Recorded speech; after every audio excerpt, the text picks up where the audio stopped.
Hey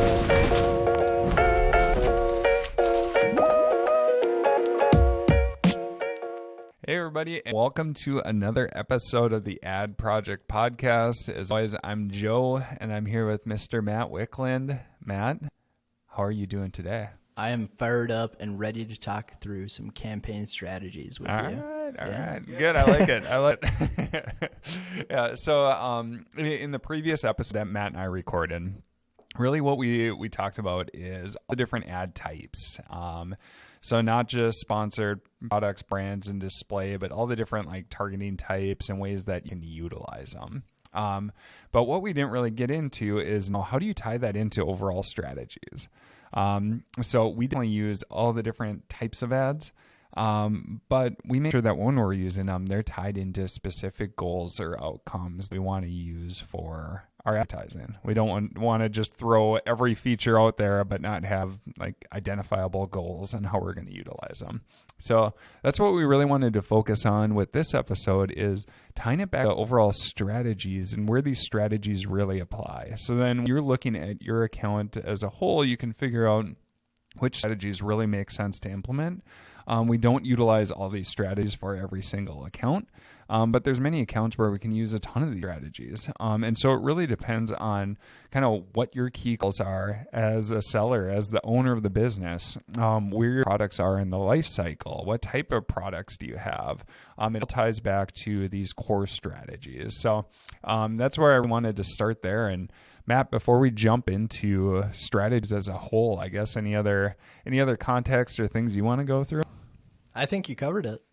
All right. So I guess first main strategy that we have, and first overall objective is just kind of our primary campaigns. And really what the strategy is here is we're trying to develop a lot of different long tail keywords or product targets that work really well and can convert to drive sales at a good return, meaning a good ACoS or a good ROAS.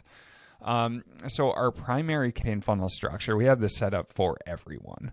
And really what this looks like from a high level is we have different discovery campaigns. So think of these as like sponsor products auto campaigns, where we're constantly trying to find new search terms, which could be either keywords or ASINs, and test them, see how they're going to perform. And if they perform really well, then we want to get more and more targeted, or we want to have more and more control of these search terms. And so if they convert really well, we move them down the campaign funnel structure, where we go from very broad to not as broad, meaning typically like phrase, and then go to an exact campaign. And in each one of these stages, we're going to get more and more control of the bids or the placement adjustments for these different keywords or product targets. And so the campaign funnel structure, we did a full episode on this, but essentially what that looks like on the sponsor product side is we're using auto campaign as a good way to discover different keywords or search terms. We typically move them downstream to manual phrase for keywords and then exact. In terms of the product targeting side, we'll move any ASINs that convert really well to a manual product targeting campaign. We also like to cross-share any of the product targets or keywords that perform well between the different ad types. So one good example for this is like sponsored display. So they have product targeting that functions real similar to sponsored products product targeting. And so what we can do is we can cross-share any product targets that work really well on the sponsored product side and move them to sponsored display. So if you want to get all of the logistics on everything that goes into setting up a campaign funnel structure, definitely check back in the podcast, or we've done posts on it too. There's a lot of items that you can kind of tie together, and we've got some good diagrams too on how you can kind of connect all the different types. But general strategy overall is our primary campaign funnel structure. And again, this one, the strategy, let's try to find as many targets as we can. So as many product targets or keywords as we can that convert well, add a good ACoS or ROAS, and then let's keep finding more and more new ones to add to the list. Yeah, and the general theme of product or primary campaigns is just general category-related keywords. So we'll get into, as we go down the list of the different strategies and different campaign structures that we utilize, we'll talk through some niche keywords like branded and stuff like that. Key thing with primary campaigns is that they're unbranded general keywords that we use, that people use to find products. Yep. So utilize for pretty much every single product that we advertise for. Yep. All right. What's another strategy that we implement, Matt? So this is another kind of general keyword unbranded strategy, but we always like to launch attribute specific campaigns where it makes sense. And so these are much more targeted than the primary campaigns. They follow a very specific theme. So in our primary campaigns, we'll group all related products together that share a common group of search terms where we expect them to perform reasonably consistently. For attribute-specific campaigns, we're slicing and dicing products to a larger extent based on their very unique attributes. So an example could be a jewelry manufacturer. Let's say they sell different rings. We maybe would slice and dice campaigns by like the material and the stone type, stone shape, stone size, like that targeted, where you have rose gold, white gold, gold, silver, platinum as like a base material. You append that with 1 carat diamond keywords, and then your core primary keywords like wedding band, wedding ring. A really powerful way of expanding your reach with these very targeted keywords is using broad match. So you can take multiple unique product attributes, combine them together with your base core keywords, and target a huge array, a bunch of different permutations of these keywords.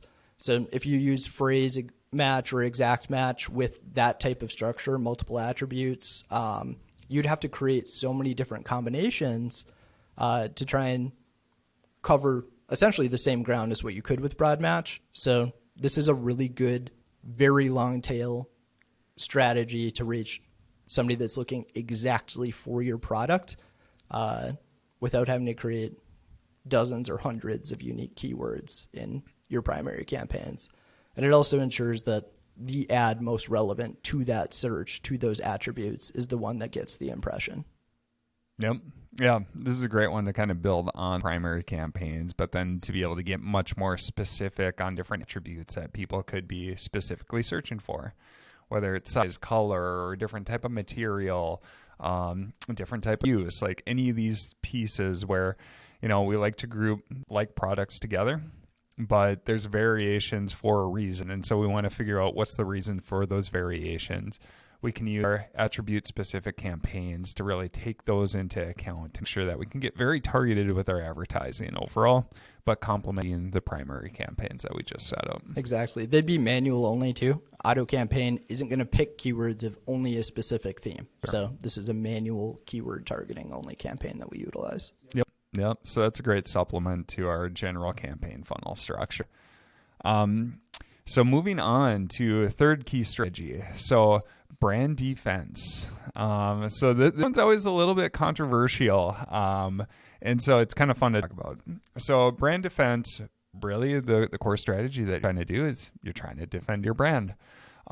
Matt, you have an all stat on Amazon for people who search for products and potentially switch. Yeah. So we received an email from Amazon last year, but still holds true today. 30% of branded search in the health and personal care category results in a purchase of a different brand. I think that's so fascinating because health and personal care is typically a pretty brand loyal segment. There are a lot of repeat orders in that category. And so the fact that people are willing to switch in 30% is a pretty astonishing figure.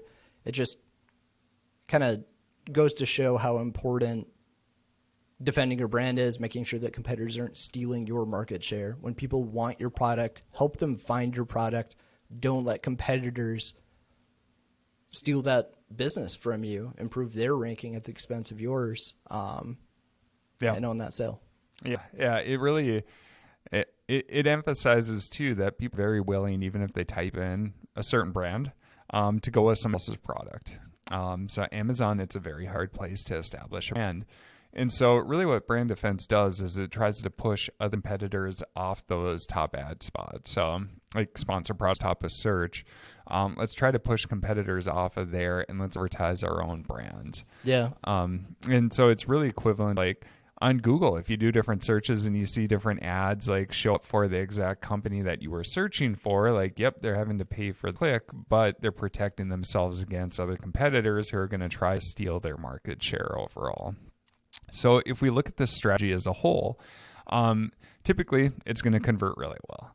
And the reason for that is, I mean, it's a very, very, very targeted audience that you're picking for this. It's people who are searching specifically for you.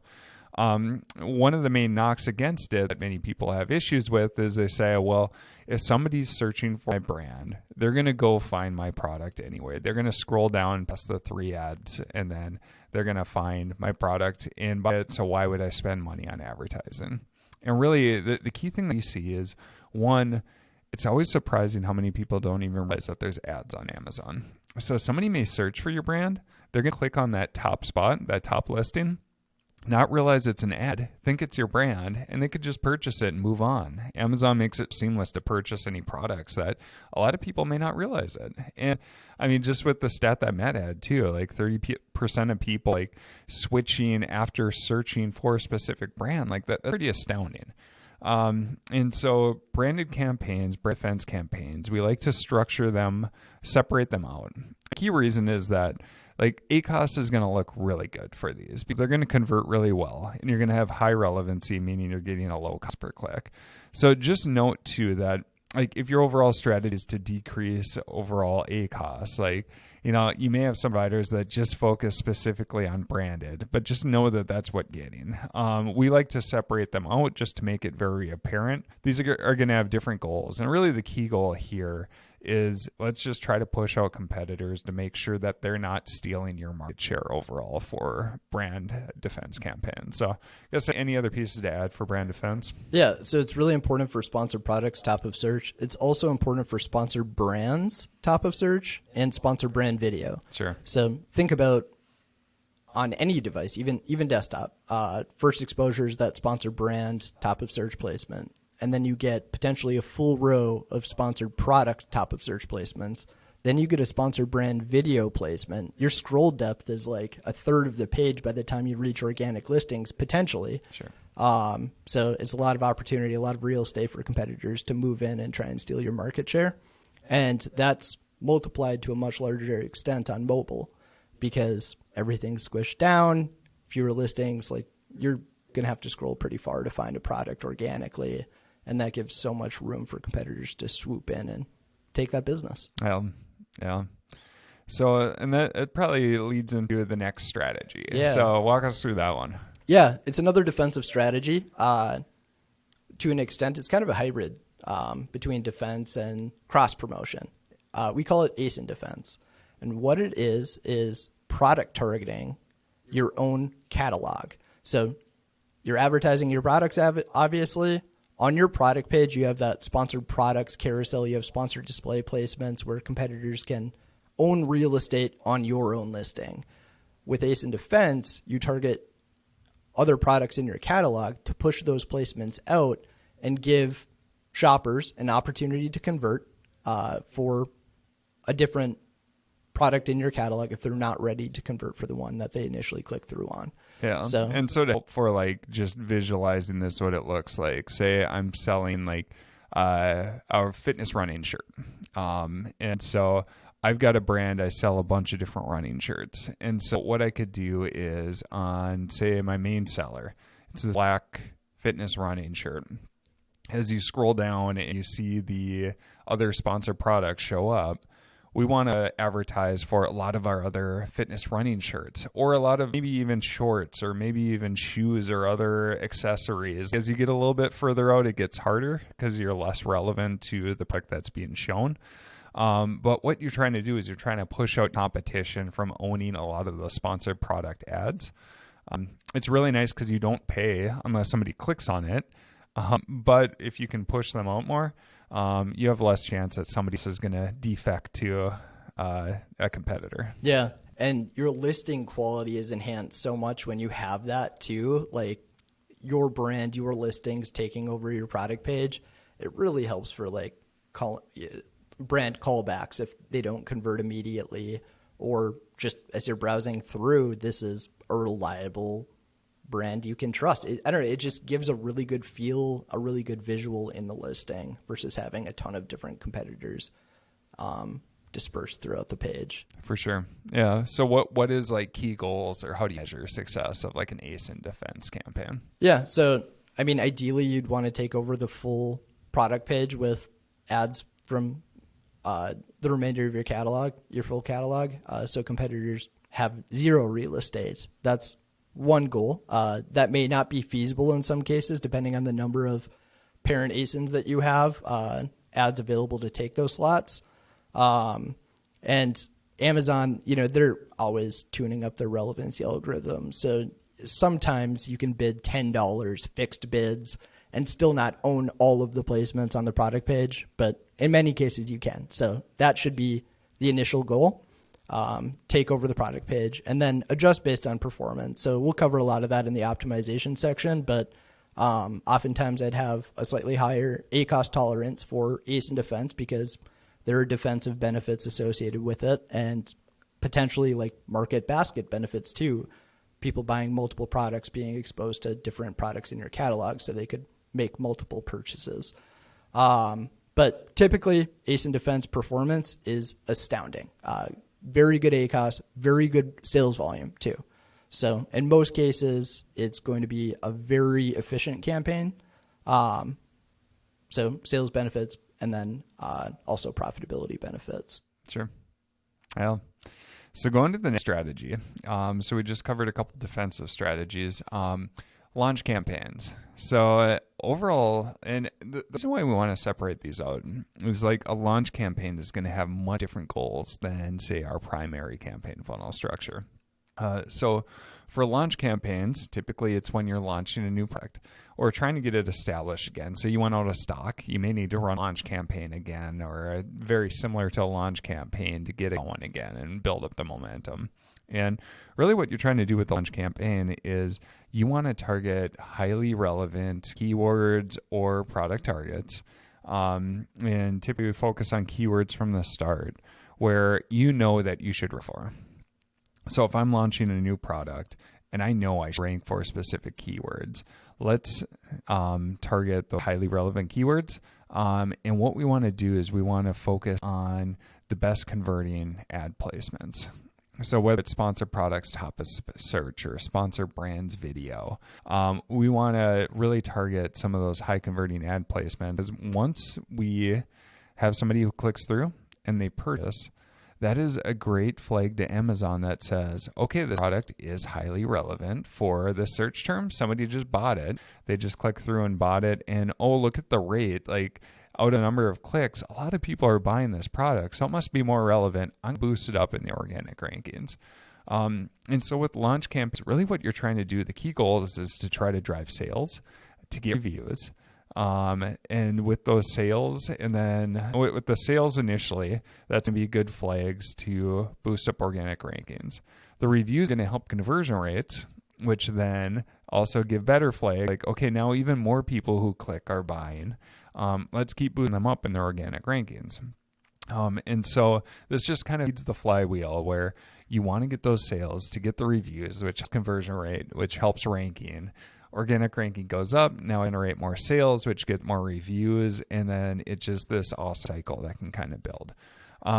So our initial goals for launch strategies, it's not ASIN focused. It's not advertising return focused. We definitely want to keep an eye on it, but really the key goal is driving those initial sales. So it's a long-term investment in your listing to get it going. The reason it's not as ACoS focused is the initial conversion rate is probably not going to be that good for new products just because you don't have that social proof for those reviews.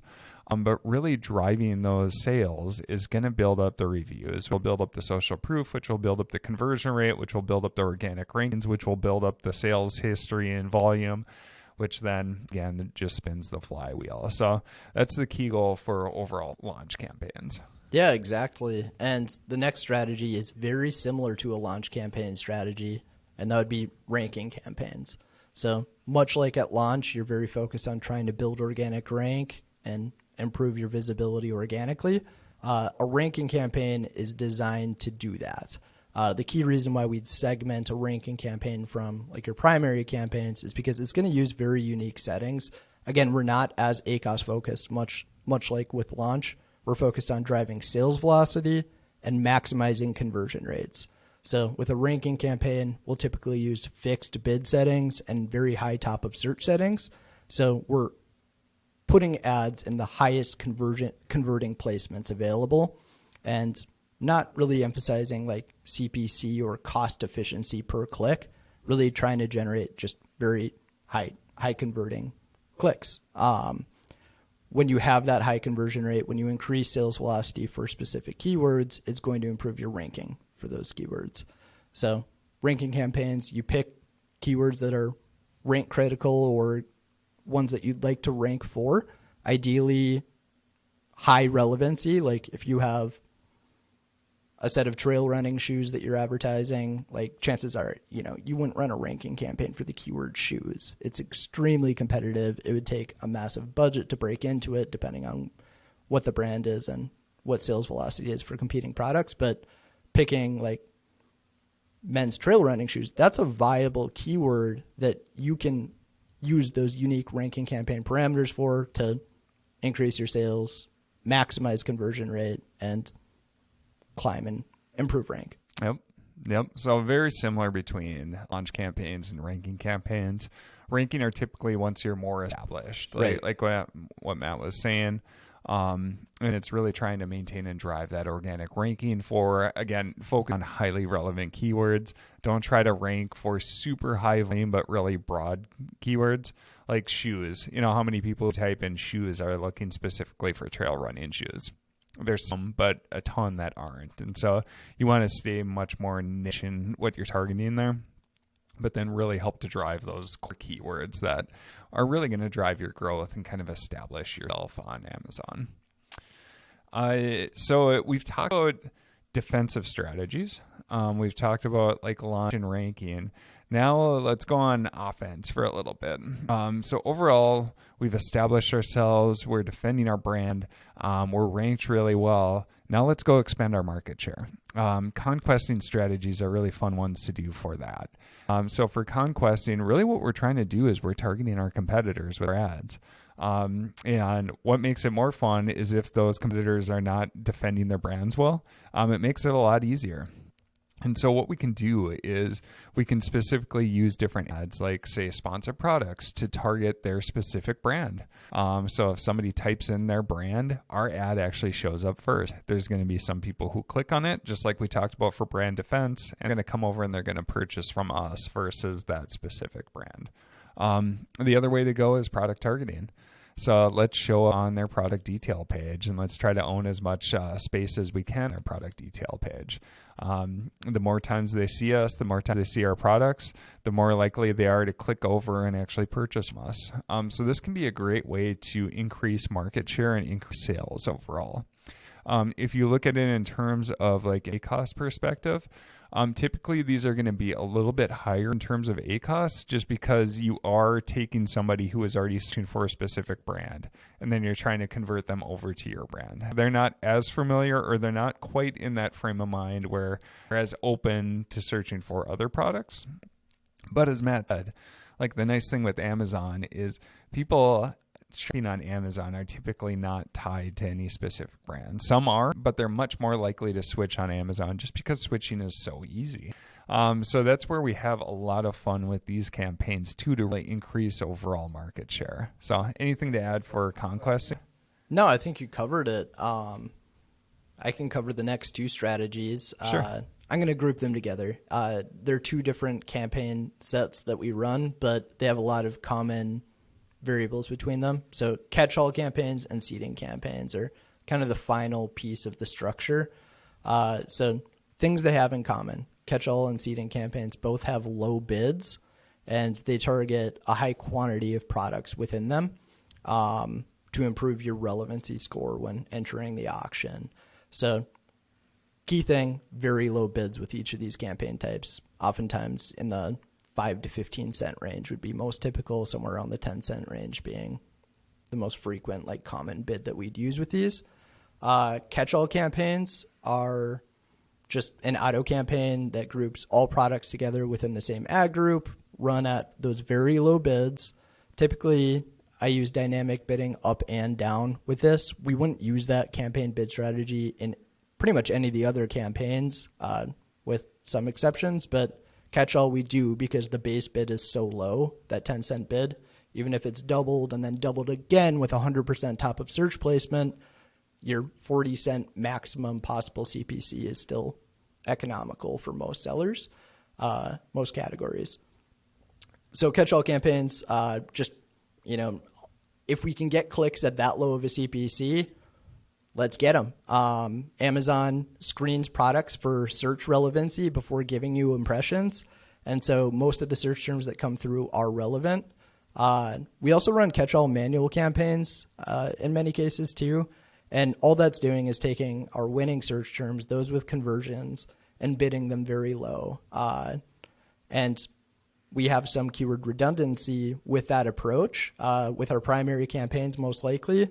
But if Amazon's willing to award us impressions at such a low bid, and we can get clicks for 10 cents versus at 10 cent CPCs versus whatever we're bidding in our primary campaigns, why wouldn't we want that exposure? So it's just a catch-all, a backup to your primary campaigns. That low of a CPC is going to produce really profitable ACoS in pretty much every case. Seeding campaigns, again, share very low bids, much like catch-all campaigns. Key difference here is that it's a manual only campaign, and we have a number of different ad groups that we utilize within that manual campaign. The main volume driver would be single keyword campaigns. So what we do is we look at search term density. What words do customers search for most frequently when clicking through and buying your products? And let's target them as individual keywords in either broader phrase match. It doesn't matter since they're single keywords. It provides immense reach. And because your cost per click is so low in those campaigns, it still produces good results. So it's a great way to discover long tail keywords that you can move into your primary campaigns. It drives a ton of exposure that you otherwise wouldn't get through your other campaigns. So it's a really effective tactic.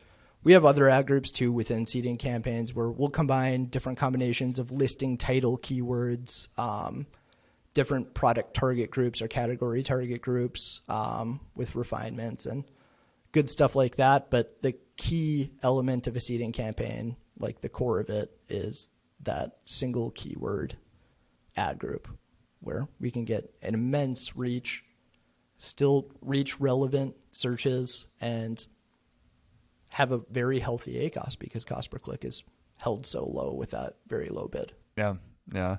And one of the key questions we always get is, well, how does this work? And I don't know. Our answer is it just does. There's many times for catch-all campaigns where we'll actually be bidding for the exact search term in one of our primary campaigns, and we're bidding much more. But for whatever reason, the catch-all campaign gets impressions for the exact same search term. And so, theoretically, this shouldn't happen. It's just kind of a quirk with the algorithm and showing impressions and placements and everything too. So we might as well take advantage of it. These are fun ones. They're really easy to set up and tend to get awesome returns just because from a cost per click basis, you're paying so little per click. Yeah. One of our newer clients, we've done like 30,000 in ad sales through catch-all and seeding with a sub 1%. It's like 0.6% ACoS. Yeah, it's awesome. And it's really just driven because you're getting those impressions at such a low rate. But Amazon's still screening for relevancy, so it's not like we're just paying for all these irrelevant terms. So, yeah. So, well, that is 9 different strategies that we just walked through. So there's a lot of information there, a lot of theory that was went through. So now we've kind of laid the foundation and the groundwork. Went through all the different sponsored ad types. And then we've talked through the different strategies. In the next couple episodes that Matt and I do, what we'll really focus on now is kind of how do you structure the campaigns and set them up to implement these strategies? Where do you consider these strategies and how do you implement it? And I think just to make it much more actionable, what we can do is use a specific example. We can create a little company that we're going to advertise for, use these specific examples, and then talk through the specifics on how we set up the different campaigns to match these strategies as we go. So I think this will give you really the blueprint for how to structure your campaign. How do you make sure you're implementing all these strategies and kind of the nuts and bolts that go with that too. So there's a lot more to come. Thanks for listening to this episode. Lots of strategies that we can implement. So we're really excited to now go through the key actionable items and how we actually put those into place. Again, get you set up really well for Q4 going forward. So this has been another episode of the Ad Project Podcast. Matt and I definitely appreciate you listening, and make sure you tune in to the next episode. Thanks.